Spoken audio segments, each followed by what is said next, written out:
Vamos lá então, gente. Continuando aqui com o nosso querido e amado processo penal, nós vamos dar continuidade a mais uma aula aqui tratando das provas no processo penal. Então, nós estamos tratando da teoria geral das provas ainda, né? Não adentramos nas provas em espécie, estamos falando da teoria geral. Então, a gente veio falando do sistema de provas, né?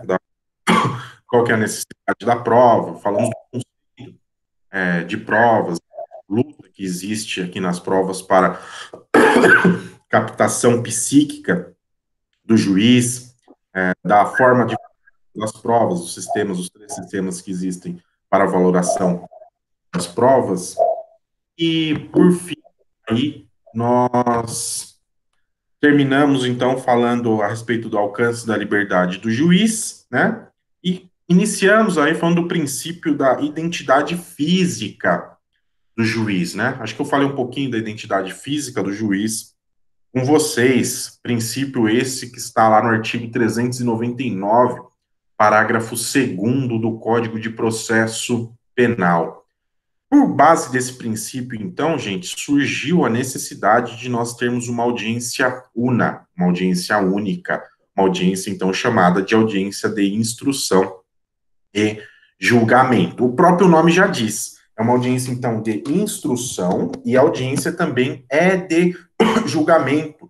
Em tese, ou em regra, o juiz deveria proferir o seu julgamento nessa audiência. O que não ocorre muito, tá? Na grande maioria das vezes, o que, que acontece? O juiz abre prazo para que as partes se manifestem em alegações finais ali, em memoriais, né? Então, as partes têm um prazo lá para apresentar os seus memoriais, um prazo para apresentar as suas alegações finais, e depois isso vai para julgamento.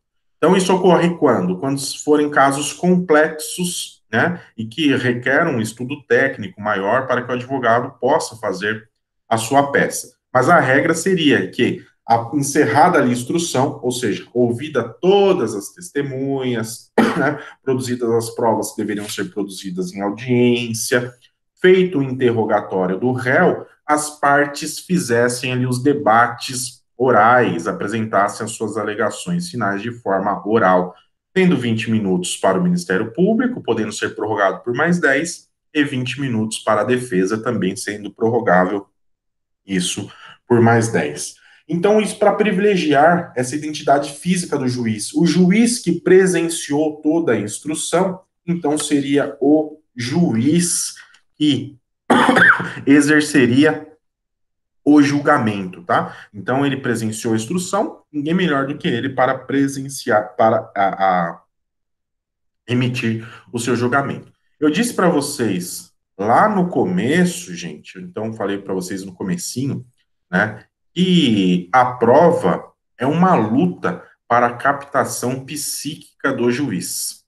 Se a prova é uma luta para a captação psíquica do juiz, ou seja, é um jogo de convencimento com o juiz, nada melhor, nada mais justo do que aquele juiz que presenciou, então, a instrução, que ele participou da colheita de provas, fosse o juiz que também emitisse o julgamento, tá? Daí, então, essa ideia da identidade física do juiz. É claro, pessoal, que algumas vezes isso não dá para acontecer, né? Existem algumas possibilidades que o juiz, por exemplo, é transferido, o juiz morre, o juiz vai para o tribunal. Então, como é que vai tratar de identidade física do juiz? Nessas circunstâncias não existe essa possibilidade. No entanto, a regra é que se que o juiz que exerceu ali a instrução também seja o juiz que faça o julgamento, tá joia? Ótimo. Tratado disso, vamos falar a respeito aí dos limites, chamar de limites da atividade probatória. Existem algumas questões que nós vamos ver aqui, em que as provas, por exemplo, se remete à lei civil, né? Então, busca-se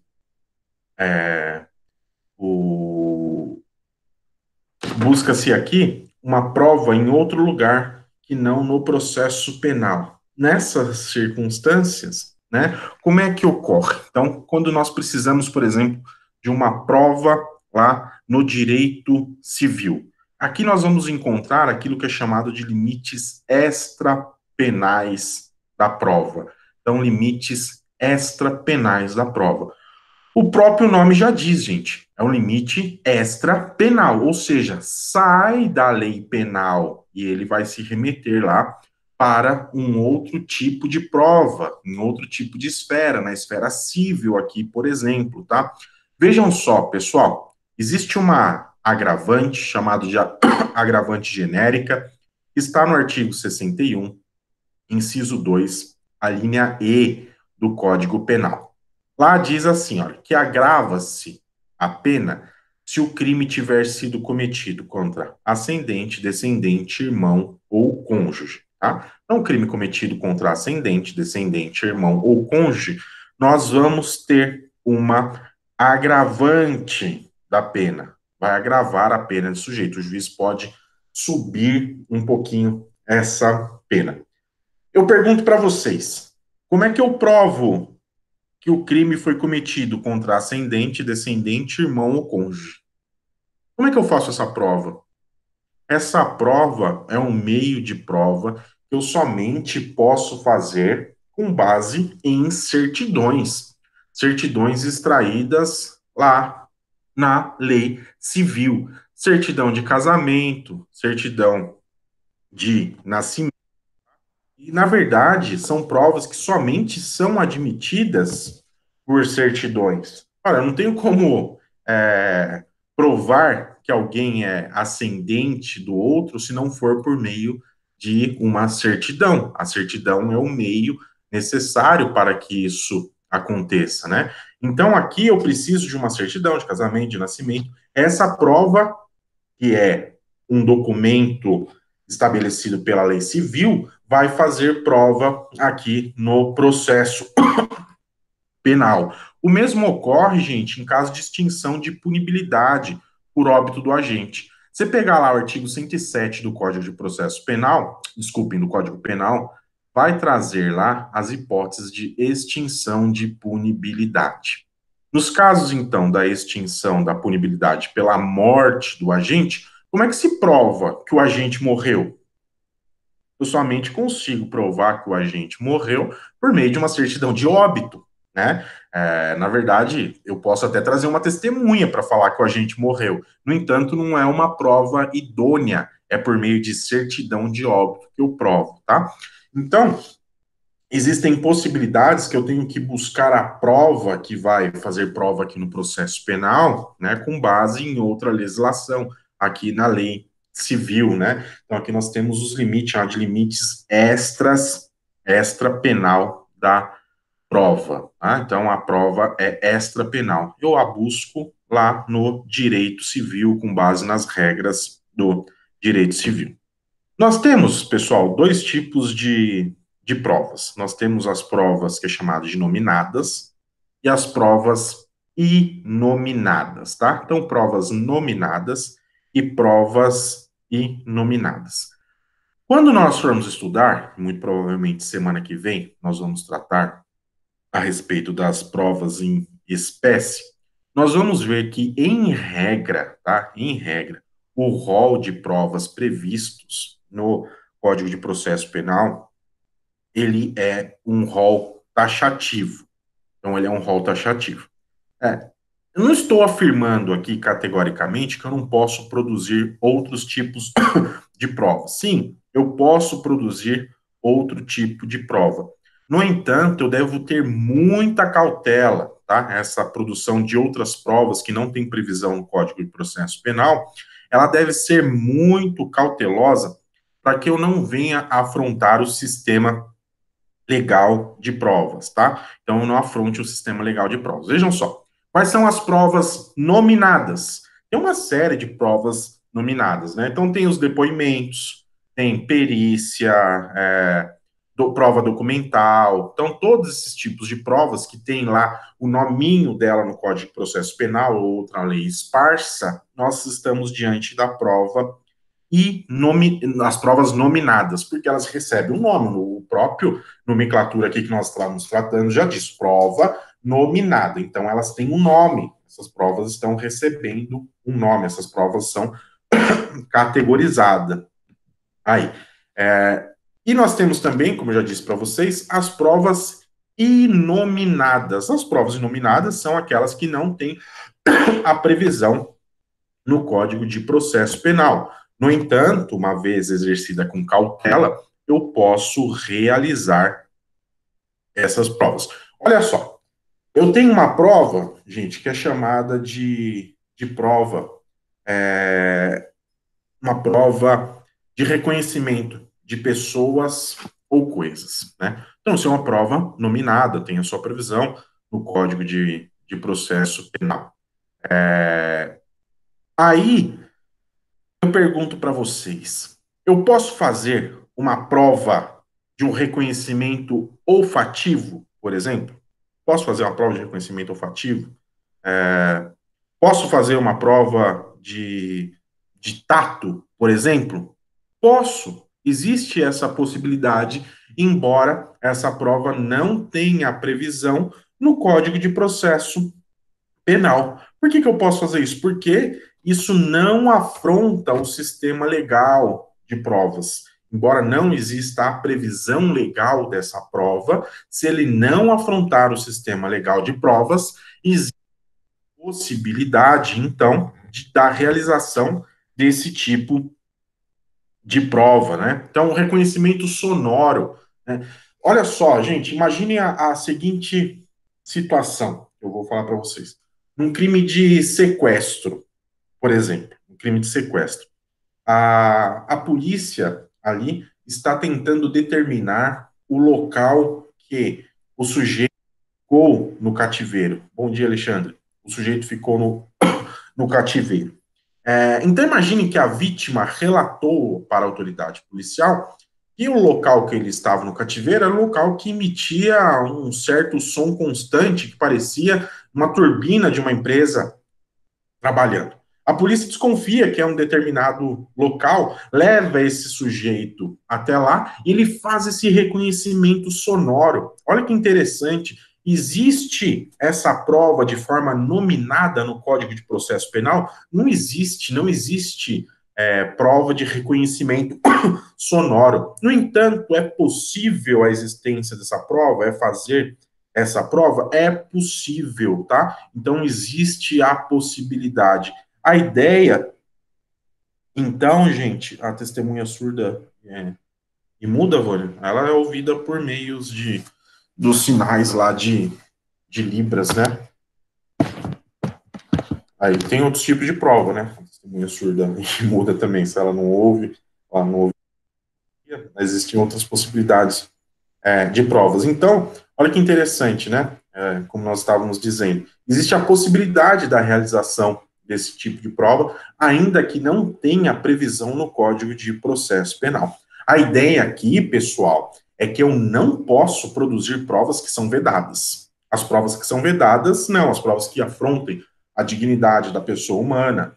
Por exemplo, né? Olha só, um tipo de provas, tipo de prova, por exemplo, detector de mentira, né? Então, detector de mentira. Detector de mentira é uma prova que não posso utilizar, é uma prova que é vedada. Então, vamos lá, coloquem isso na cabeça, por favor, tá? Que nós temos as provas nominadas, né? E as provas inominadas. Em regra, então, as provas nominadas são aquelas provas que estão na lei processual, processo penal e demais legislações esparsas. Então, ela recebe um nome, ela foi nomeada, né? Então, prova testemunhal é um tipo de prova. Prova pericial é um tipo de prova. Prova documental, olha só, elas recebem um nome. Interceptação telefônica, ela tem um nome. Quebra de sigilo bancário, quebra de sigilo fiscal. Todas elas, então, recebem um nominho, né? Reconhecimento de pessoas ou coisas. Agora, gente, o que não pode eu fazer são provas que são proibidas. Então, a regra é que o rol é taxativo. O rol é taxativo.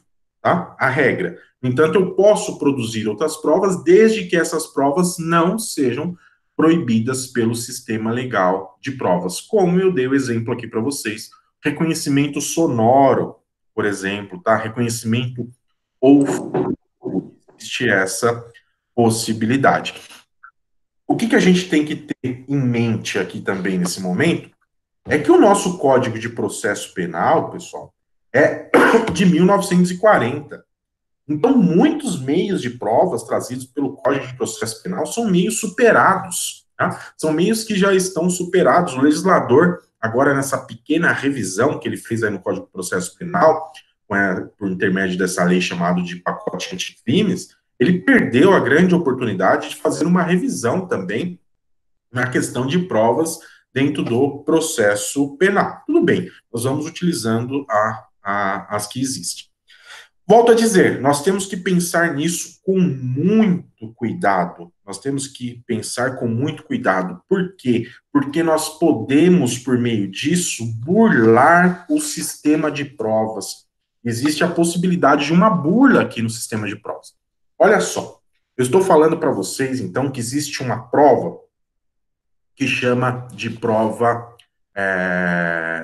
de reconhecimento de pessoas ou coisas. O réu, ele é obrigado a participar do reconhecimento? Não, ele não é obrigado a participar do reconhecimento. Por que ele não é obrigado? Porque ninguém é obrigado a produzir provas contra si mesmo.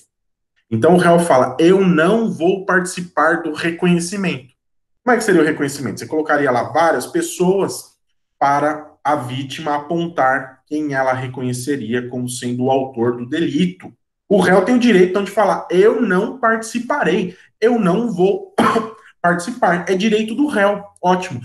Vejam só, se o réu fala, eu não vou participar, o que a autoridade policial, por exemplo, ou a autoridade judiciária, ela faz? Ela pega fotos e coloca uma foto do réu no meio e mostra para a vítima fazer o reconhecimento. Existe a possibilidade desse reconhecimento de fotos? Em tese, não existe, né? Mas vocês poderiam falar, professor, é uma prova inominada, ele poderia fazer esse tipo de prova. Não, ele não pode fazer esse tipo de prova, gente. E por que ele não pode fazer? Porque nesse caso aqui está existindo, nesse caso aqui está ocorrendo uma burla ao sistema legal de provas, tá? Então, gente, guardem, por favor, é possível sair daquele rol taxativo que a lei processual penal e demais leis esparsas que tratam também de provas falam a respeito de prova, produzir outras provas? Sim, é possível, mas eu tenho que ter muita cautela para que isso não afronte o sistema legal de provas, certo?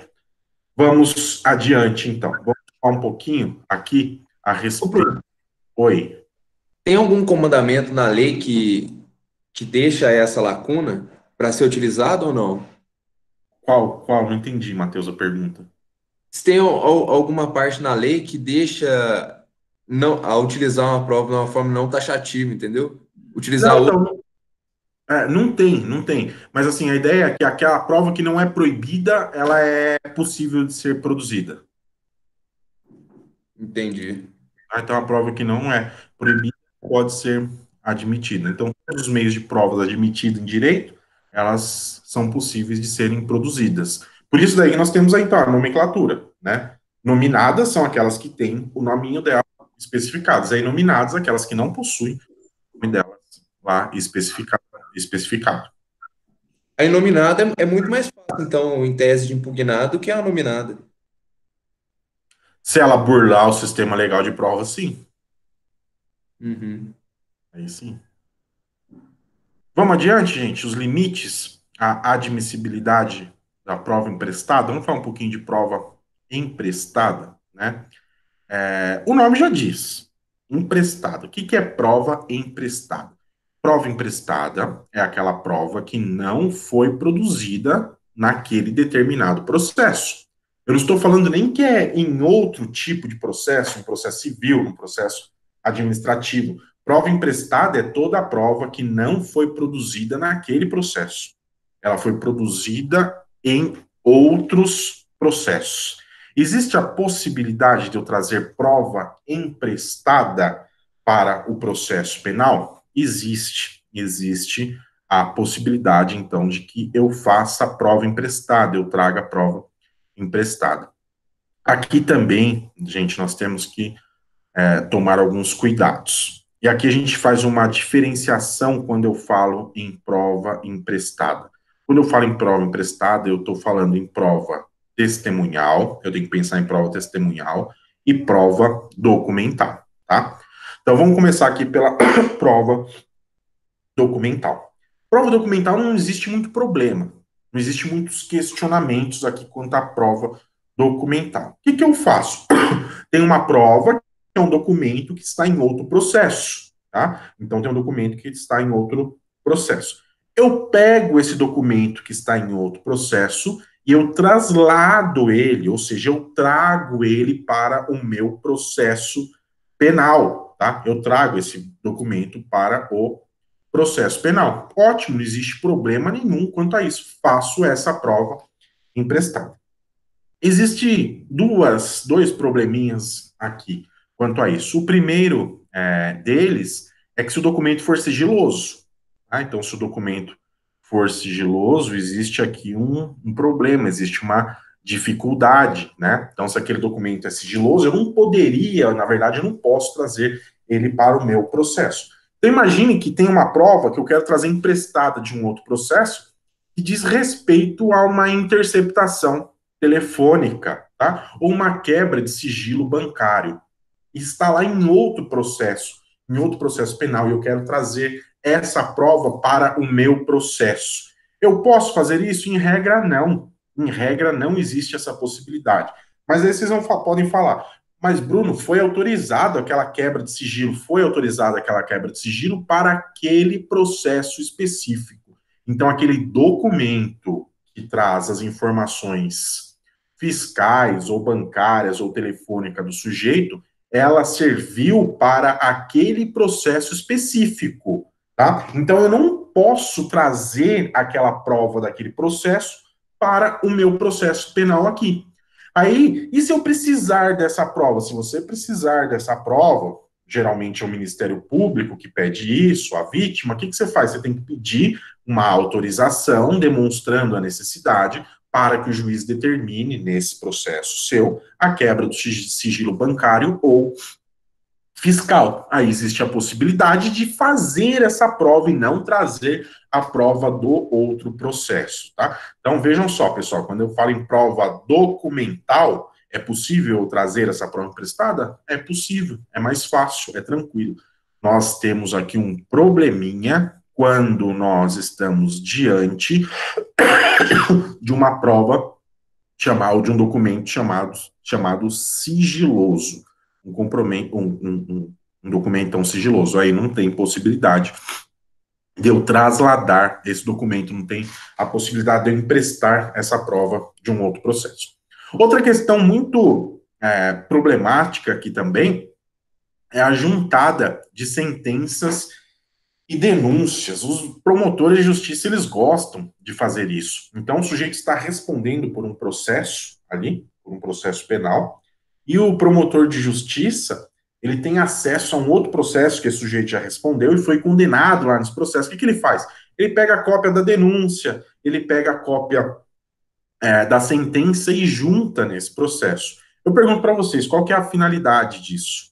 Não tem qualquer tipo de finalidade, né? Ainda mais quando nós tratamos de um direito penal, que deveria ser um direito penal do fato, e não um direito penal do autor. Não está se discutindo ali o autor, está se discutindo o fato praticado por esse autor, tá? Então, embora muita gente entenda como admissível essa possibilidade de juntada de documentos, no caso a sentença e denúncia de um outro processo, num processo que não tenha nada a ver com aquele, tá? Eu entendo, e uma parte daí da doutrina entende, que essa é uma prova inadmissível. É uma prova inadmissível. Tá? Então, quando a gente fala em prova documental, beleza, é fácil, é tranquilo, tome cuidado só com essas duas situações. Se nós estivermos diante, então, de um documento que eu quero trazer de um outro processo que seja sigiloso, ou então em caso de juntado de sentenças e de denúncias que não tem qualquer tipo de finalidade. demonstrar o comportamento do réu, tá? E que ele tem outros meios para provar isso. O problema aqui, gente, da prova testemunhal, desculpe, da prova emprestada, é quando eu venho para a prova testemunhal e para a prova técnica, tá? Para a prova testemunhal e para a prova técnica. Olha só, a prova testemunhal, a não ser que aquela testemunha que prestou um depoimento lá no outro processo que eu quero emprestar essa prova, ela não exista mais ou tenha desaparecido, não existe a possibilidade de eu emprestar essa prova do outro processo. Por que que não existe? Porque se eu quero emprestar essa prova testemunhal lá do outro processo, o que que eu faço? Eu arrolo essa testemunha para ser ouvida, tá? Então eu arrolo essa testemunha para ser ouvida. Então não existe essa possibilidade. E a prova técnica, né? A prova técnica é a prova pericial. É a prova, então, pericial. Vejam só, a prova pericial, ela está relacionada a um fato específico. Então, por que que eu trarei aquela prova pericial de um fato específico para esse, para esse meu processo aqui? Também não teria qualquer tipo de finalidade. Ou, se eu tivesse que realizar essa prova pericial, então, que eu faça o requerimento e realize essa prova pericial no meu processo, tá? No meu processo. Daí vocês podem falar, não, é que existe uma ligação entre esses processos, existe uma interligação das provas desse processo. Ora, se existe uma interligação das provas desse processo, o que deveria ocorrer? O que nós já estudamos algumas aulas passadas, a reunião desses processos por meio de um fenômeno chamado de conexão, tá? Então, reuniria esses processos, teria necessidade de reunir esses processos por meio da conexão, por meio da conexão. Ótimo, gente. Então, quando a gente fala em prova emprestada, nós podemos trazer provas de outros processos, de outros autos para para o meu processo, tá bom?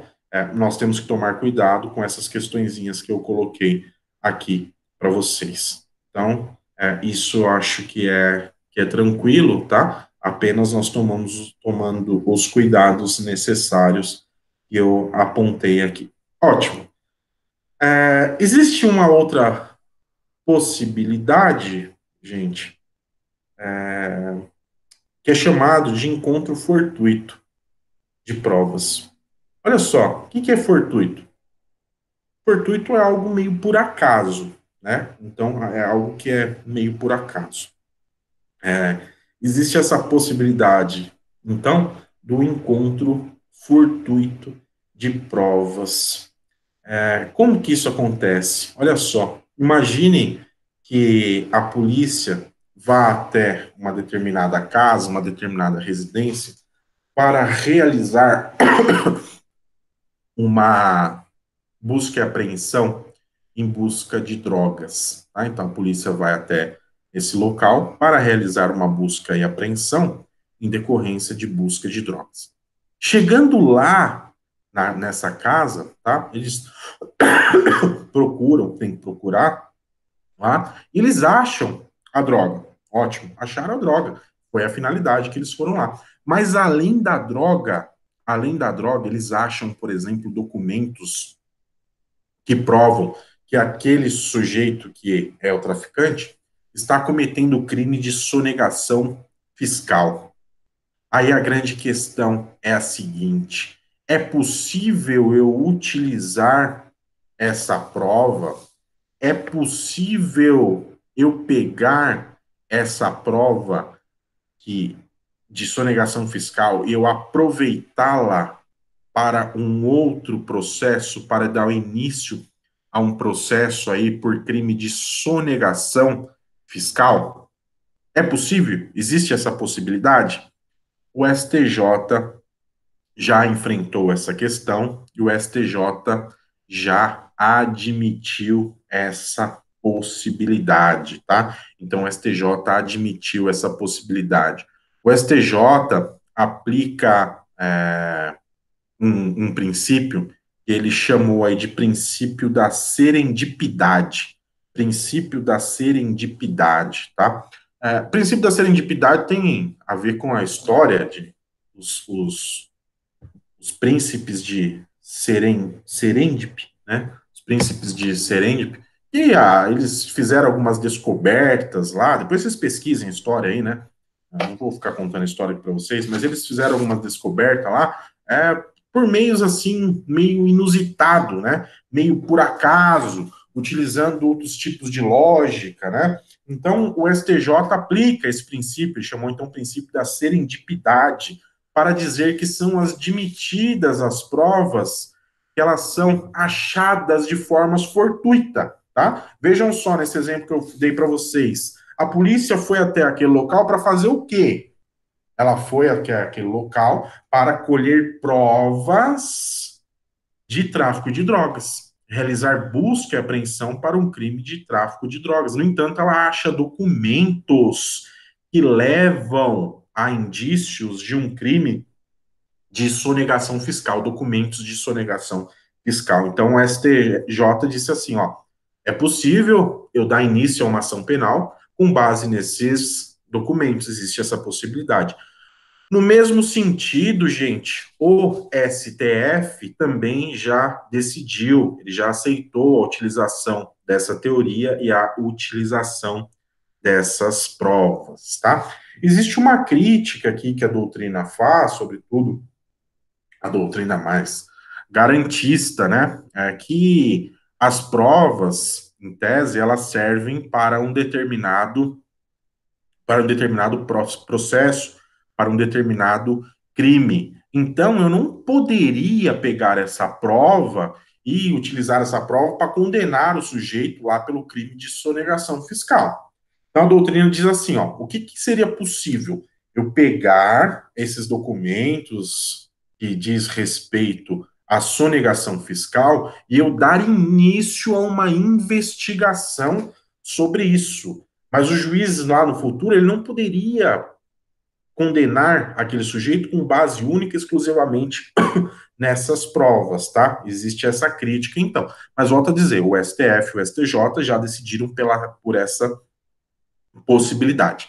Mas a regra, gente, então, é que a prova produzida no processo, ela sirva para aquele processo, tá? Então, é o que é chamado, que a doutrina chama de vinculação causal da prova.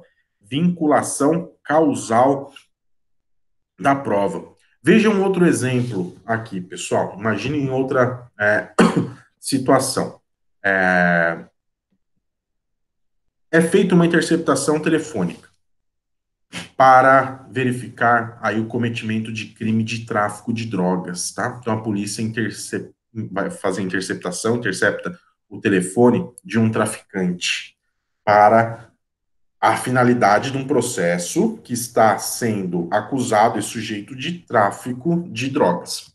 Imagine que nas escutas realizadas por meio dessa interceptação telefônica, descubra-se que esse traficante ele mandou matar o amante da sua esposa, tá? Ele mandou matar o amante da sua esposa. Olha só, eu pergunto para vocês. Essa prova serve para fundamentar um outro processo de homicídio? Essa prova serve? Em tese, essa prova não serviria. Por que essa prova não serviria? Por causa da vinculação causal da prova. A prova está ligada àquele processo específico. No entanto, não é dessa forma que os tribunais têm decidido. Então, os tribunais têm decidido no sentido de que essa prova serve para dar ensejo a um outro processo, tá? Veja, eu não estou querendo dizer aqui para vocês, e não estou dizendo, que se a polícia, numa escuta telefônica, por exemplo, num processo de tráfico de drogas, ela ouve lá a notícia de um conhecimento, de um cometimento de um delito de homicídio, ela não deve fazer nada, ela deve ficar inerte. Não, o que ela pode fazer? Ela pode iniciar uma investigação para aquilo. No entanto, ela não poderia utilizar aquela prova de escuta telefônica para fundamentar a sua investigação. Então, ela poderia saber que existiu esse crime de homicídio e, a partir daí, então, realizar as suas investigações próprias, mas ela não poderia, tá? Ela não poderia fundamentar isso com base única e exclusivamente nessa prova colhida em outro processo, porque volto a dizer, né, existe essa ideia, esse princípio da vinculação causal da prova, vinculação causal da prova. Olha só, outra situação também que nós temos aqui de interceptação telefônica. Imaginem que o sujeito está lá no grampo, na escuta, interceptado, seu telefone interceptado, e exista a notícia de um cometimento de um crime por uma outra pessoa que não tem nada a ver com aquele processo, tá? Ele não tem nada a ver com aquele processo. A doutrina jurisprudência também admite essa meio de prova para instauração de um processo para apurar aquilo, né? Parte da doutrina vai dizer que isso é uma prova ilegal, tá? É uma prova ilegal. Por quê? A polícia não chegaria àquela prova por aquele meio. A polícia não chegaria até aquela prova daquele jeito, tá? Se não for daquele jeito, não, se não fosse por aquele meio. E aquele meio, ele diz especificamente a um determinado processo. Então, se ele diz determinar especificamente a um determinado processo, e pelo princípio da vinculação causal da prova, eu também não poderia usar aquela prova contra outras pessoas. Volto a dizer, gente, em todos esses casos, a grande maioria da jurisprudência é no sentido da validade dessa prova e da possibilidade, então, da utilização dessas provas. Beleza? Feitas essas considerações, pessoal, vamos falar um pouco, tratar um pouco aqui da licitude e ilicitude das provas, tá? Então, nós vamos falar um pouco das provas ilícitas aqui, das provas ilícitas e como essas provas elas são tratadas na sistemática do processo penal. Bom, primeira coisa, nós temos que fazer uma pequena distinção aqui entre prova ilícita e prova ilegítima, tá? Prova ilícita e prova ilegítima. Vejam só, alguns autores vão trabalhar também com uma classificação de provas proibidas. Quem trata com essa classificação de provas proibidas, nós vamos falar, eles falam assim, prova proibida é um gênero cujo aqui as provas ilícitas e as provas ilegítimas, elas são espécie. Então, prova proibida é um gênero e prova ilegítima e prova ilícita, elas são espécies delas, tá?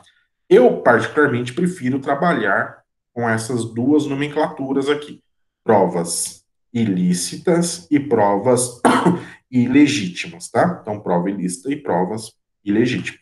A gente já falou um pouco, né? Mas a gente vê que uma prova, ela é admissível sempre que eu não tenho nenhuma norma que exclua. Então, se eu não tiver nenhuma norma que exclua aquilo, nós temos uma prova que ela é possível de ser produzida, portanto, nós temos uma prova ilegítima. Agora, se eu tenho uma norma que exclua, que vede a produção de provas naquele sentido, nós vamos ter uma prova ilegítima. A gente vai ver, gente, que essa distinção ela perde um pouco o seu sentido quando nós analisamos aqui o artigo 157 do Código. Deixa eu abrir aqui para vocês.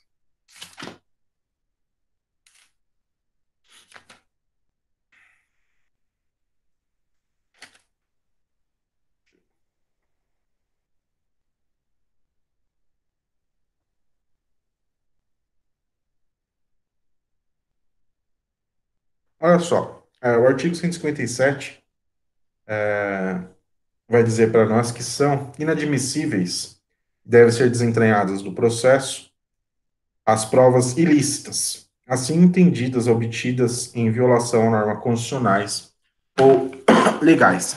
Então, o artigo 157 e do Código de Processo Penal, ele não está aqui interessado em fazer essa distinção entre prova ilegítima e prova ilícita.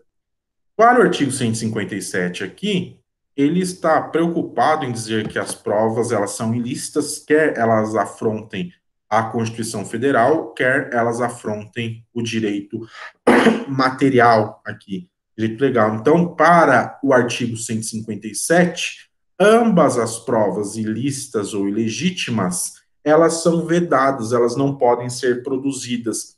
Então, para o artigo 157, nós não temos qualquer tipo de diferenças, tá? Mas a doutrina, sim, a doutrina, ela vai fazer uma diferença. A doutrina vai traçar uma diferença entre essas provas. E a doutrina vai dizer assim, ó, são ilícitas as provas que violam as regras do direito material ou da Constituição Federal no momento da sua coleta, tá? Então, no momento da sua coleta, essas provas são ilícitas. Aqui nós podemos perceber, então, que é uma situação anterior ou concomitante ao processo. Então, uma prova que é colhida anterior ou concomitante ao processo. Dá um exemplo, dou uma prova de interceptação telefônica ilegal. Então, uma prova de interceptação telefônica ilegal é uma prova ilícita, é uma prova ilícita. Por que é uma prova ilícita? Porque ela viola uma regra de direito constitucional, ela viola uma regra constitucional. Ninguém terá a sua intimidade, né, devassada. E também da lei processual, porque nós temos as regras como deve ocorrer, nós temos os crimes que devem ocorrer, que podem ocorrer, a interceptação telefônica. Vejam só, isso, gente, é sempre feito antes do processo ou concomitante ao processo. Então, quer dizer que não é uma prova colhida dentro do processo, no sentido que eu digo dentro do processo, no momento de uma audiência de instrução e julgamento, por exemplo, tá? Então, essa prova é ilícita. E a prova ilegítima? A doutrina vai dizer que é ilegítima aqui, por exemplo, uma prova que ocorre com uma violação da regra processual no momento da sua coleta. Aqui é no momento da sua coleta, então, em juízo. A produção, geralmente é em juízo, a produção dessa prova. Então, seria ilegítima aqui uma prova que eu fizesse a juntada de um documento fora do prazo, tá? Então, fiz a juntada do documento fora do prazo. Essa prova, ela é ilegítima. Olha só, isso acontece muito em tribunal do júri, tá? No tribunal do júri, eu posso juntar documentos antes do julgamento? Posso juntar documentos no julgamento. No entanto, esses documentos eles têm que ser dado vista às partes contrárias, à defesa, num prazo de 3 dias. Aí tem 3 dias anteriores para ela tomar conhecimento disso, anteriores ao julgamento. Imaginem vocês que o julgamento vai acontecer numa segunda-feira pelo Tribunal do Júri e o promotor de justiça faz juntadas de novos documentos nesse processo na sexta-feira. Então, não houve tempo hábil para dar vista à defesa desse processo. A doutrina, então, considera essa prova como uma prova ilegítima, porque ela foi produzida ali, então, dentro do processo. Então, basicamente, gente, a distinção a respeito das provas ilícitas e ilegítimas é essa, ó. Ilícitas, vamos voltar lá, ilícita. Ela viola as regras do direito material ou da Constituição Federal no momento da sua coleta. E ela é anterior ou concomitante ao processo, tá? Anterior ou concomitante ao processo. Não é uma prova colhida dentro do processo, feita dentro do processo. Então, a interceptação telefônica, como eu disse aí para vocês. E a ilegítima ela ocorre com violação a uma regra processual, uma regra procedimental. Como exemplo, então, eu dei para vocês aí a juntada de documentos fora do prazo. Volto a dizer, gente, à luz do artigo 157, a ideia de prova ilegítima e prova ilícita, elas perderam o sentido. No entanto, elas têm sentido para a classificação doutrinária. Então, para a classificação doutrinária, isso faz sentido. Mas, para questões legais, aqui, que está inserida no artigo 157, o artigo 157 não se importa se a prova é ilegítima ou se essa prova é ilícita. Ambas não admitidas dentro do processo penal. Ô, Bruno. Oi. Mas tem a questão da classificação doutrinária que ela divide a ilegítima, relativa e absoluta. Absoluta não cabendo ser validada em nenhum momento do processo. Já as relativas, se o juiz não cabe de ofício impugná-la, né, arguir, quer dizer, contra elas. Então, em tese, se a outra parte não considerar essa prova, ela passa a ter validade. Então, aí que vem, eu volto a outra questão. Eu particularmente, tá?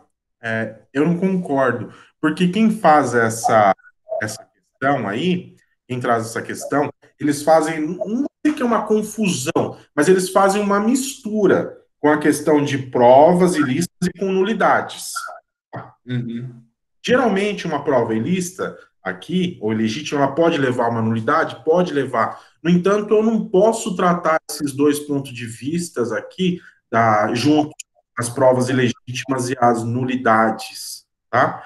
Eu, particularmente, faço essa distinção. Quando você mistura a nulidade com as provas, a gente tem um problema nesse sentido. A gente vai ter um problema nesse sentido, né? Porque uma prova. O que seria uma prova relativamente ilegítima?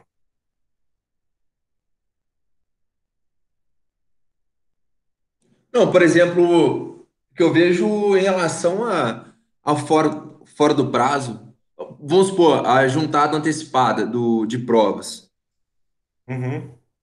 entendeu? Em tese, eu acredito que o caráter está aí no quão, ele é meio subjetivo, né? No quão prejuízo que essa prova ela pode causar à parte contrária.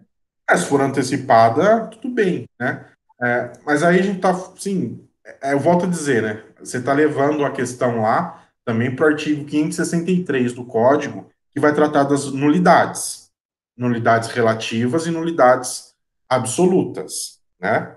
As nulidades relativas, se não forem arguidas, elas passam a ser convalidadas, né? Então, muitos autores, doutrinadores, eles fazem essa ligação entre questões de provas e a questão de provas e nulidades, né? Vejam, gente, eu particularmente aqui o fundamento, vocês não são obrigados a seguir o que eu falo, não. Eu não tenho, eu volto a dizer, eu não tem problema nenhum com isso, né? A gente pode, eu acho que é super saudável esse bate-papo, né? O mais importante no processo penal, para mim, são as regras do jogo. São as regras do jogo, são obedecer às regras do jogo. E as regras do jogo, elas estão já pré-estabelecidas. Então, a obediência às regras do jogo, o processo penal, ele deve estar mais se importando com as regras do jogo do que com o final propriamente dito. O final no processo penal, ele somente é importante, pelo menos no meu ponto de vista, se esse final observou as regras do jogo em todos os momentos. Se esse final for bom por alguma das partes, mas não for observado as regras que já foram pré-estabelecidas, nós temos um problema aí, né? Nós temos um grande problema. É lógico, né? Como o Matheus está dizendo, a doutrina, a jurisprudência também faz essa ligação com a questão das provas ilícitas ou ilegítimas com as hipóteses de nulidade que estão no artigo 563 do Código de Processo Penal. tá? Que seria um objeto de estudo no segundo semestre. Eu antecipo aqui rapidinho para a gente. Quando nós falamos de nulidade, tem dois tipos de nulidade: nulidades absolutas e nulidades relativas. A nulidade absoluta são aquelas que não se convalidam nunca, de forma nenhuma. Ela é absolutamente nulo, aquele ato que foi praticado. E se ele é nulo, é absoluto, aquilo lá não pode se convalidar nunca, tá? E pode ser arguido a qualquer momento, e até mesmo o juiz de ofício ele pode decretar a nulidade daquele ato. Agora, as as nulidades relativas, elas devem ser arguidas num determinado momento específico, ou seja, naquele momento que ocorreu a nulidade. Se ela não for arguida naquele momento, aquilo que era nulo, aquilo que não poderia ser feito, ele passa a ser convalidado, tá? Ele passa a ser convalidado. Existe aí também a ideia de demonstração de prejuízo, né? Quem alega nulidade tem que demonstrar que houve um prejuízo em sua em seu lado. Você tem que falar, o meu prejuízo tem que demonstrar foi esse. Volto a dizer, não estou falando que você ou a doutrina está fazendo uma confusão. Eu estou falando que parte da doutrina, ela vai traçar esse paralelo e vai mesclar esses dois assuntos, provas e nulidade nesse mesmo momento. Eu, particularmente, acho que tem que fazer uma distinção nesse momento, porque deve ser observada a regra do jogo aqui. Beleza, Matheus? Show, Bruno. Valeu. Então, beleza, vamos adiante. Embora a gente esteja falando de provas ilícitas, gente, aqui a gente vai ver, né, existe uma certa flexibilização a respeito dessas provas ilícitas e uma possibilidade de serem aceitas, serem admitidas aqui provas ilícitas dentro de um determinado processo. Olha só, a Constituição, se a gente for ver a literalidade da Constituição Federal, essas provas, elas não são admitidas. Elas não são admitidas. Então, a prova ilícita, ela não é admitida. A Constituição Federal diz isso, a Constituição Federal deixa isso claro para a gente. No entanto, pessoal, a doutrina e a jurisprudência têm admitido uma certa flexibilização, uma certa relativização dessa prova ilícita. Tá? A primeira possibilidade aí que nós temos é a relativização da prova ilícita em nome do princípio chamado da proporcionalidade ou da razoabilidade, tá? Então, proporcionalidade ou razoabilidade. Nesse caso aqui, diz que admite-se a prova ilícita em nome da razoabilidade e do interesse público. Então, admitiria-se uma prova ilícita em nome da razoabilidade e do interesse público. Ou seja, o que essa teoria vai dizer?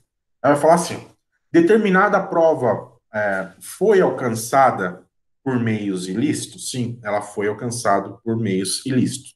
Ela deveria ser admitida? Não, ela não deveria ser admitida. No entanto, existe um interesse público muito maior do que esse próprio interesse dentro do processo, o interesse do réu, por exemplo, das demais pessoas envolvidas nesse processo. Nesse caso, então, eu admitiria as provas ilícitas. Olha só, imaginem uma seguinte situação. A polícia obtém por meio ilícito uma prova que está chegando um grande carregamento de drogas num determinado local. E eles vão lá e fazem a apreensão dessa droga e das pessoas que estão envolvidas, os traficantes, tá?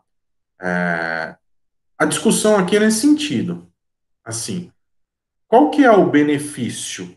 Não tem um interesse público aqui? Tem, a polícia tirou de circulação toneladas de drogas, né? Então tem o interesse público? Tem o interesse público.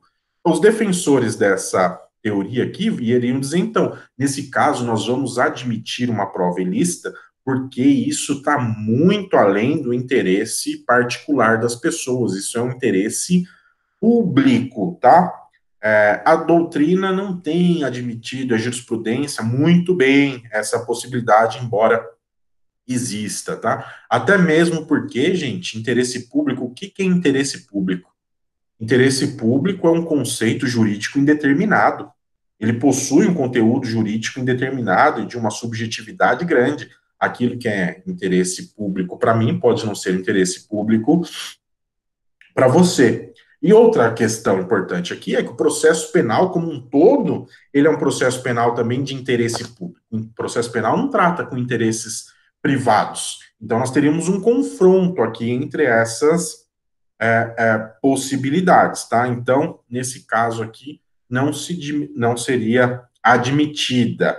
Volto a dizer, em algumas situações específicas, a jurisprudência vem esboçando algumas possibilidades. Existe uma outra questão aqui que é chamada proporcionalidade pro réu, tá? Proporcionalidade pro réu. A doutrina já aceita muito bem isso, e a jurisprudência ainda ela é bem dividida nessa proporcionalidade pro réu. Nós temos alguns acórdãos aí admitindo. O que é essa proporcionalidade pro réu? A proporcionalidade pro réu aqui seria na possibilidade, então, de se admitir uma prova ilícita, desde que essa prova trouxesse provas aí da inocência do réu. Então, da inocência do réu. Então, imaginem vocês que o réu ele obtém a prova da sua inocência por meio de uma interceptação telefônica ilegal. Bom, então ele vai obter como essa prova? Por meio de uma interceptação telefônica ilegal. Admitiria-se essa prova no processo? Segundo a doutrina aqui, está falando, não, vamos admitir. E por que vamos admitir? Porque é uma questão de justiça. E uma questão de justiça estaria acima aí de uma questão procedimental, tá? Então seria muito melhor eu aceitar essa ilegalidade e absolver o réu que está sendo processado ali de forma injusta, do que eu seguir essas regras e condenar esse sujeito, tá? Então, essa proporcionalidade aqui pro réu, a doutrina tem aceitado quase que unanimamente, tá? Mas a jurisprudência ainda ela se debate quanto a isso. A jurisprudência não é pacífica quanto a isso. Então, proporcionalidade pro réu seria a possibilidade de se buscar provas, ter provas ilícitas que traria a prova da inocência do réu. Então, nesse caso, nós teríamos essa possibilidade de acordo com a doutrina e jurisprudência ainda não unânime, se dividindo muito a respeito disso. Ótimo. Temos uma outra situação, gente, que são as provas ilícitas por derivação, tá? Então, provas ilícitas por derivação. Aqui entra uma ideia, pessoal, da chamada da teoria do fruto da árvore envenenada, tá? Então, teoria do fruto da árvore envenenada. Essa teoria diz assim, ó.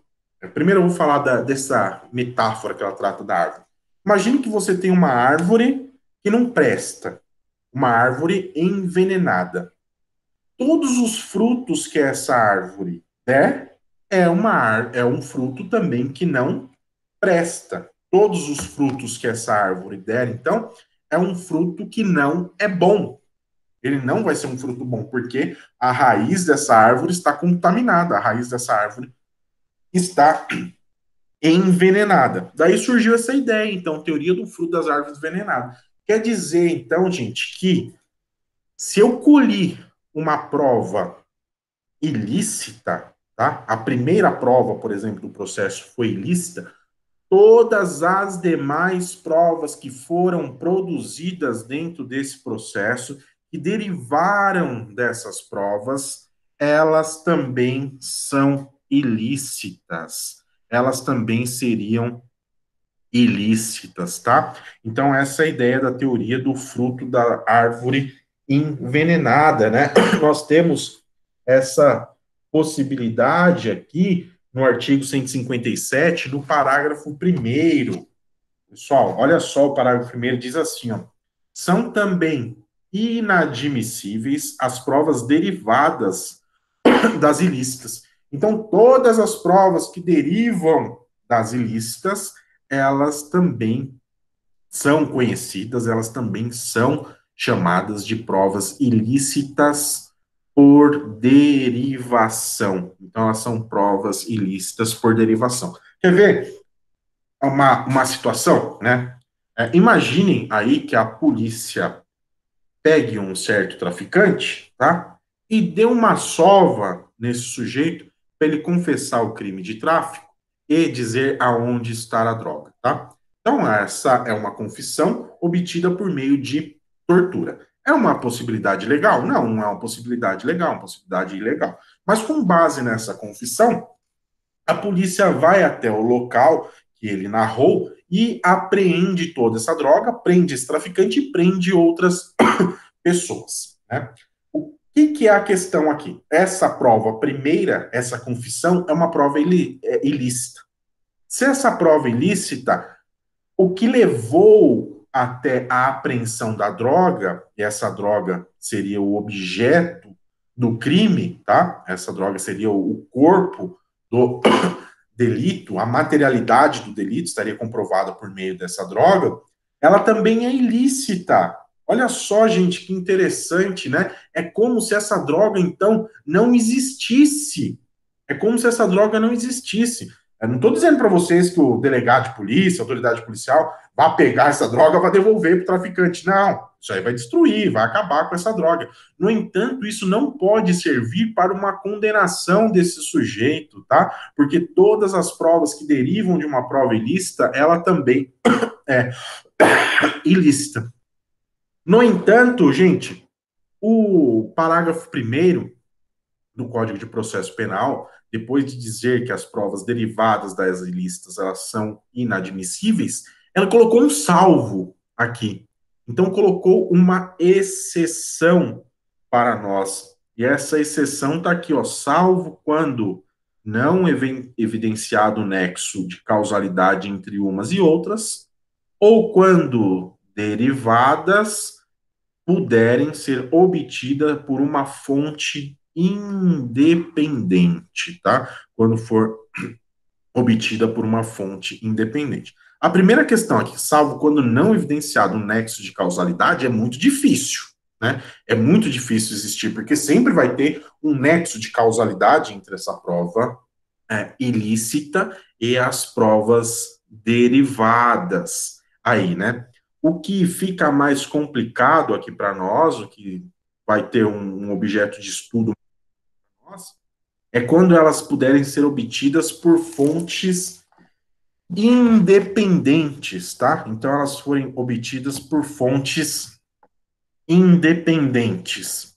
Aí entra essa ideia, essa teoria, chamada teoria da fonte independentes, né? Então, aqui, quando eu falo de fontes independentes, traz uma ideia aqui para nós que essas provas elas seriam obtidas nos trâmites típicos de praxe. Elas seriam obtidas, né? Elas seriam obtidas essas provas como fonte independente. Essa ideia da fonte independente, gente, ela surge na jurisprudência norte-americana. Um determinado caso que foi assim, ó, a polícia foi até a casa do sujeito que estaria praticando o tráfico de drogas e chegando lá se deparou com a droga, né? Se deparou com a droga. Então eles invadiram a casa desse sujeito sem mandado e lá eles encontraram então a droga. Olha só, na cultura jurídica norte-americana, a ideia de proteção e respeito aos direitos civis, ele é bem mais apurado do que a nossa, né? Mas mesmo assim, o que aconteceu? Esses policiais, então, adentraram lá na casa e viram que a droga estava lá. O que eles fizeram? Fecharam a casa bonitinha e foram e pediram um mandado de busca e apreensão. O juiz concedeu esse mandado de busca e apreensão. Eles foram até o local novamente, agora com esse mandado de busca e apreensão, e realizaram a prisão dos traficantes e a apreensão da droga. Foi questionado, né? Olha, essa prova é ilícita, essa prova foi ilícita. Por que ela foi ilícita? Porque eles adentraram sem mandado, primeiramente, na residência daqueles sujeitos. O que a Suprema Corte decidiu nessa situação? A Suprema Corte decidiu aqui, aí criando essa questão da fonte independente, né? No sentido de que, se a polícia não tivesse entrado lá primeiramente, ilegalmente, tá? Ilegalmente, então, e saído, e tivesse ido lá pedido o mandado de busca e apreensão, uma vez, se não, isso não acontecesse, se ela só tivesse suspeitas disso, e tivesse pedido um mandado de busca e apreensão, esse mandado de busca e apreensão ele seria deferido da mesma forma. E se deferido, então, da mesma forma, ele poderia ir até lá e acharia a droga do mesmo jeito, da mesma forma. Então, olha só, poderia ser obtida essa prova por uma fonte independente.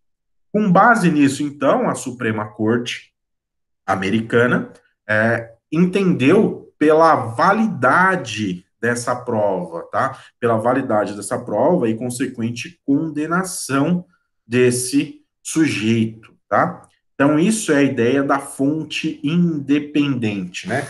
Quando essa prova puder ser feita por uma outra fonte independente, isso ficar provado que poderia ser feito, né? E aqui entra a necessidade da polícia, do Ministério Público provar que poderia ter obtido essa prova por uma fonte independente, essas provas não serão consideradas ilegítimas, as provas que derivarem delas não serão consideradas umas provas ilícitas, na verdade, tá? Não serão consideradas provas ilícitas, tá? Então ficou claro, gente, essa questão da fonte independente para vocês, essa ideia que surge lá na doutrina norte-americana, né? Então a ideia é essa, eu pensar se essa prova poderia ser obtida por uma fonte independente, embora seja uma questão extremamente subjetiva, também isso deve ser analisado caso a caso, tá? Isso é uma questão que vai ser analisado caso a caso, casuisticamente, não dá para traçar uma fórmula genérica quanto a isso. No determinado caso, eu tenho que analisar se aquela prova poderia ser obtida por uma fonte independente. Se eu chegar à conclusão que ela poderia ser obtida de uma fonte independente, as provas depois que derivarem dela, elas serão consideradas provas legais, tá? A doutrina também traz uma ideia aqui para nós, e vejam, essa ideia não está contemplada aqui no artigo 157, parágrafo 2º do Código de Processo Penal, mas é uma ideia da descoberta, chamado de descoberta inevitável, tá? Então, a doutrina traz essa ideia, mas o código não prevê isso, tá? Eu quero deixar isso bem claro para vocês. É a da descoberta inevitável. Ou seja, que uma prova seria descoberta de uma forma ou de outra, inevitavelmente ela seria descoberta. Olha só, isso também tem assento, isso também tem ideia na justiça norte-americana, tá? Na doutrina norte-americana, na jurisprudência norte-americana. O que aconteceu lá nos Estados Unidos, uma determinada cidade lá, não lembro qual cidade que era. Eles estavam acusando um sujeito de ter matado uma criança, ter assassinado uma criança, tá? E eles fizeram pegaram lá 100, 200 pessoas, né? Isso é comum a gente ver, às vezes, em filme norte-americano, e eles pegaram essas pessoas para varrer um determinado espaço, ou seja, para fazer a busca, procurar pelo corpo dessa criança lá naquele determinado espaço que eles achavam que a criança estavam ali.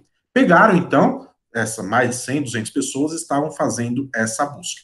Nesse meio tempo, eles conseguiram uma confissão desse sujeito que estava sendo acusado, né? Mas foi uma confissão extraída por meios ilícitos. Seria extraída por meios, ou foi, na verdade, extraída por meios ilícitos.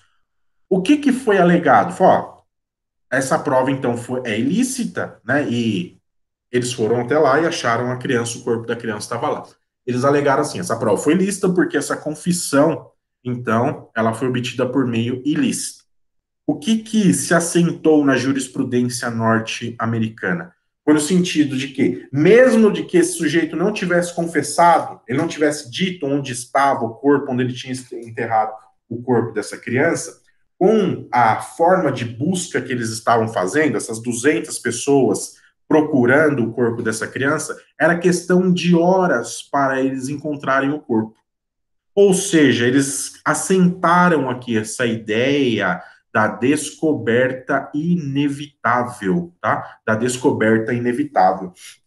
Então, a prova primeira foi ilícita? Qual? Da confissão. Foi. Então, tudo que se derivaria dela também seria ilícita, no caso, achar o corpo da criança. Mas a jurisprudência norte-americana, então, criou essa ideia da descoberta inevitável. Olha, inevitavelmente chegaria esse corpo. Inevitavelmente seria o corpo encontrado. Então, essa prova não deve ser considerada ilícita, tá? Então, nós temos essas duas possibilidades, gente, da admissão das provas ilícitas por derivação. A primeira que nós temos, então, é da fonte independente. Essa sim tem abrigo no Código de Processo Penal, no parágrafo 2º do artigo 157, tá? Então, a descoberta inevitável, tá bom? E descoberta inevitável, da fonte independente, da fonte independente, tá? Então, a fonte independente está lá no artigo 157, parágrafo 2º. As provas, então, que derivem de provas ilícitas, se puderem chegar até elas por meio de uma fonte independente, ótimo, ela serão admitidas. E da descoberta inevitável. Descoberta inevitável não tem abrigo aqui no Código de Processo Penal, mas a doutrina vem tratando, a doutrina vem falando a respeito dessa possibilidade e a própria jurisprudência também já vem admitindo algumas situações nesse sentido. Beleza, gente, com as provas ilícitas. Uma questão aqui entra ainda dentro de prova ilícita, mas é uma ideia do contato do juiz, né, que a doutrina agora começou a chamar de descontaminação do juiz, da impossibilidade do juiz que teve contato com a prova ilícita de proferir sentença, de proferir julgamento, tá? Então, essa hipótese aí está no artigo 157, parágrafo 5º. Olha só que o artigo 157, parágrafo 5º diz que o juiz que conhecer do conteúdo da prova declarada inadmissível não poderá proferir sentença ou acordo. Essa é uma questão muito interessante que já tentaram colocar em 2008 no Código de Processo Penal. Então, o juiz que teve contato, tá, com a prova inadmissível, com a prova ilícita, ele não poderia julgar, ele não poderia sentenciar aquele processo, né? Infelizmente, gente, esse parágrafo tô lascado, Poliana, coronavírus. Nada, é alergia, gente. Eu começo frio, começo a ficar todo danado de tosse, viu? É uma questão muito interessante essa, então, da descontaminação, chama descontaminação do julgador. Infelizmente, esse texto está suspenso por meio da liminar concedida na ação direta de inconstitucionalidade 6298, tá? Então, nós estamos com esse texto suspenso. Eu não vejo qualquer tipo de plausibilidade para esse texto estar suspenso. No entanto, ele está suspenso. Ou seja, o juiz que teve contato com a prova ilícita, ele vai poder proferir julgamento da mesma forma hoje, porque o parágrafo 5º ele está com a sua eficácia suspensa. Eu acho que foi uma alteração extremamente importante, foi uma alteração de extrema valia. No entanto, vamos fazer o quê, né? Está aí suspensa. Mas quando a gente pensa em prova ilícita, pessoal, a gente vai caminhar aqui para um assunto novo, embora não dê para nos aprofundarmos tanto nele, né? Da importância da cadeia de custódia. Então, a importância que nós vamos ter daquilo que é chamado de cadeia de custódia, né? Olha, esse nome causou estranheza para muitas pessoas, né? O que é diabo é isso de cadeia de custódia, né? Cadeia de provas, eu vou colocar a prova na cadeia, eu vou prender a prova. O que é isso? Não, gente, cadeia de custódia é uma ideia de preservação da fonte da prova, tá? Então, essa cadeia de custódia trouxe essa questão, essa ideia importantíssima de preservação das fontes das provas, cuidado, um cuidado necessário com a manipulação das provas, a fim de que não exista qualquer tipo de possibilidade de manipular as provas para uma absolvição ou para a condenação de um sujeito, né? Então, essa ideia de cadeia de custódia trouxe uma melhora aqui na forma que essas provas são colhidas, uma melhora como essas provas são produzidas e para que essas provas sirvam para uma melhor decisão também. Então, nós temos aqui um procedimento de credibilidade. Olha só, gente, muitas das provas que existem no processo penal, elas são colhidas fora do processo. Essas provas, muitas delas, elas não são colhidas dentro do processo penal ali. Então, uma prova de DNA, por exemplo, ela não é colhida no processo, né? Quando, então, eu tiver uma prova de DNA, vai ter que existir a necessidade de eu demonstrar que essa prova foi colhida tendo observado toda essa cadeia de custódia, né? Então existe essa necessidade. Olha só, o artigo 158A, ele traz o conceito legal para nós da cadeia de custódia. O artigo 158A diz assim, ó, considera-se cadeia de custódia, então, o conjunto de todos os procedimentos utilizados para manter e documentar a história cronológica dos vestígios coletados em locais ou em vítimas de crimes para rastrear sua posse e manuseio a partir do seu reconhecimento até o descarte. Olha só, então, pessoal, é uma hipótese, então, que eu tenho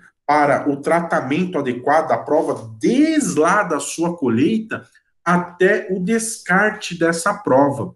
O professor Renato brasileiro, o Renato, chama o cara, acho que é o brasileiro mesmo, ele traz uma hipótese não, na verdade um exemplo, que é bem importante, é bem interessante, na verdade. Ele vai falar assim, ó, cadeia de custódia nada mais é do que aquela hipótese, sabe quando você vai tirar sangue? Você vai tirar sangue lá, aí vem a enfermeira, tira seu sanguinho, ela coloca um adesivinho lá com o seu nome, todas as informações, qual que é o exame que você está fazendo, né? Ela mostra para você, fala, olha, aqui está com o seu nominho, né? Coloca no recipiente correto, e ele vai dar esse exemplo, então ele fala, a cadeia de custódia é isso, né? Então o artigo 158 traz esse conceito legal, né? Ele traz esse conceito legal para nós da cadeia de custódia. Então, todas as vezes que nós tivermos um crime que ele possua vestígios, né? Se é necessário a colheita de uma prova técnica, deve ser observado a cadeia, então, aqui de custódia, né? Essa cadeia de custódia vai ser necessária a sua observação.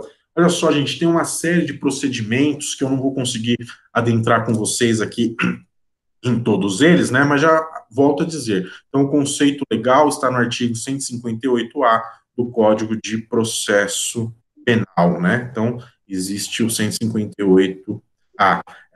O parágrafo 3º do 158A, ele deixa claro para nós o que vem a ser vestígio material. Ó, o parágrafo 3º diz assim, então, vestígio é todo objeto, então, ou material bruto, visível ou latente, constatado ou recolhido, que se relaciona com a infração penal, né? Então, o parágrafo 3º diz para nós o que é vestígio aqui. é todo, então, objeto, todo material, né, bruto, visível ou latente, considerado recolhido que se relaciona com a infração penal. Então, um pedaço de pau que esteja lá, tenha sangue, num crime de homicídio, um pedaço de pau que tenha sangue, ele vai ser considerado como vestígio, né? E a partir desse momento, desde da sua apreensão, né, existe todo um processo a ser seguido. Aí o artigo 158b, ele diz qual que é o caminho da cadeia de custódia. O artigo 158 vai trazer um passo a passo da cadeia de custódia. O artigo 158 diz o que deve acontecer. Olha só, o 158, então, B, tá? O 158b vai dizer que a cadeia de custódia compreende o rastreamento do vestígio nas seguintes etapas. Aqui ele traz todas as etapas. Ó, uma primeira etapa chamada de reconhecimento, que é o ato, ele vai dizer que é o ato de distinguir um elemento de potencial interesse para a produção de prova pericial. Então, aqui, quando o perito chega no local, tá? A autoridade policial, ela deve preservar aquele local deve estar preservado. Se o local não estiver preservado, já houve aqui um corrompimento, não no sentido de corrupção, mas de corromper para fins de prova aqui da cadeia de custódia. Então, o local está preservado, chega o perito, primeira coisa, ele reconhece quais são os elementos que servem como prova ali. O segundo passo é isolamento. Então, um ato de se evitar que se altere o estado das coisas. Aí, uma vez está preservado o local, chega o perito, ele isola. Então, a partir daquele isolamento, não se permite que se altere nada que está ali que ele entenda que é de interesse para a matéria probatória, né? Então, preserva de imediato o ambiente. Alguém quer falar alguma coisa? Sou eu.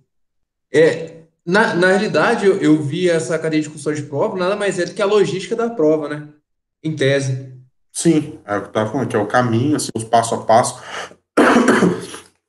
para a colheita de provas para você dar uma maior credibilidade a essa prova. É isso aí. Que tosse desgraçada. Nesse ponto que ele fala sobre a identificação, que é o primeiro passo, ele não. Reconhecimento. Senhor? Reconhecimento. O reconhecimento, que é o primeiro passo, ele não só recorre ao perito, mas também ao próprio policial, porque tem uma parte que fala que aquele que tiver o primeiro contato com Contato com a prova. Isso. vai ficar encarregado sobre ela. É isso. É isso aí. Então, isolamento da fixação, né? Aqui é o terceiro passo, inciso 3, então, que é a descrição detalhada do vestígio, conforme encontra o local, o crime, o corpo, podendo ser usado aqui croquis, que ele fala, fotografias, tal.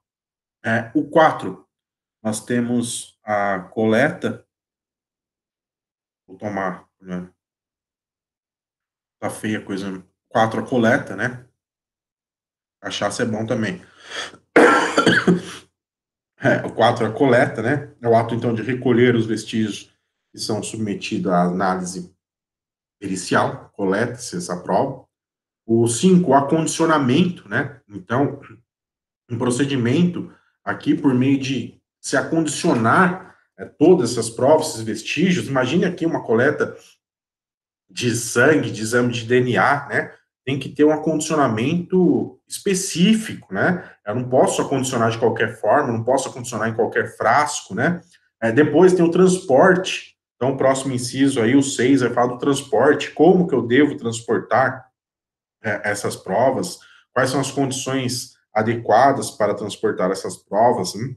O 7 vai dizer do recebimento, como que quem vai receber essa prova, ao receber tem que se dar protocolo, como é que deve fazer, né? O inciso 8º aí é do processamento, que é o exame pericial propriamente dito, né? O que vai ser adequado fazer com aquela prova. E o 9, o armazenamento, como deve ser armazenada essa prova. E, por fim, o 10 aí, o descarte da prova, tá, gente? Então, o descarte da prova. Como o Matheus falou aí para nós, é uma logística, né? Então, eu disse aqui, ele falou logística, é um passo a passo que deve acontecer aqui para a colheita dessas provas, desde o momento em que tem contato com a prova até o exame dessa prova e depois o descarte dessa prova. Então, o legislador agora trouxe um procedimento específico, ele fixou como isso deve ser feito, como isso deve ser realizado, tá bom? Então, existe a necessidade de fazer tudo aí dessa maneira que está prevista sob pena de ilegalidade, né? Sob pena de ilegalidade e, consequentemente, uma nulidade. Uma coisa interessante que o legislador trouxe aqui para nós novamente é que antes tinha lá a possibilidade de a prova ser feita por um perito oficial ou dois não oficiais, né? O 158C diz que preferencialmente a prova deve ser periciada aí por perito oficial, né? Então, por perito oficial. Vejam só, gente, nós moramos num país, vivemos num país de nações continentais, né? Não são todos os lugares que possuem peritos oficiais, né? Não são todos os lugares que nós vamos ter peritos oficiais. Então, a regra, preferencialmente, que se utilize peritos oficiais. Não tendo a possibilidade, então, de peritos oficiais, nós vamos ou podemos fazer isso com peritos que não são oficiais, né? E tem que ser pessoas idôneas, que têm algum tipo de conhecimento sobre o caso, né? Uma coisa importante aqui também, eu acho que aqui o legislador até incorreu num certo exagero, no meu ponto de vista, está aí no artigo 158C, no parágrafo 2º, tá? De que ele vai dizer assim, ó, é proibida a entrada em locais isolados, bem como a remoção de quaisquer vestígios em locais de crime, antes da liberação por parte do perito responsável, sendo tipificado como fraude processual à sua realização, tá? Então, eu acho que ele foi um tanto quanto precioso, né, nessa tipificação aqui, dizer que a mera entrada em locais isolados, como a remoção de quaisquer vestígios locais de crime, antes da liberação por parte do perito responsável, é tipificado como fraude processual, né? Então, o sujeito entrou, coloca, Alexandre, mas o sujeito somente entrou no local antes da liberação do perito, ele cometeu fraude processual, né? Esse crime lá do artigo 357, se não me engano, do Código Penal, é um crime formal, né? Então, é um crime formal, não é um crime de mera conduta. Então, o sujeito ele tem que ter o dolo específico de alterar a situação para cometer o crime de fraude processual, né? Então, eu acho que foi extremamente precioso nesse sentido. E, por fim, gente, uma questão importante que eu queria deixar aqui para vocês, né? É que todos os estados, então, eles deverão montar. Agora espirrar.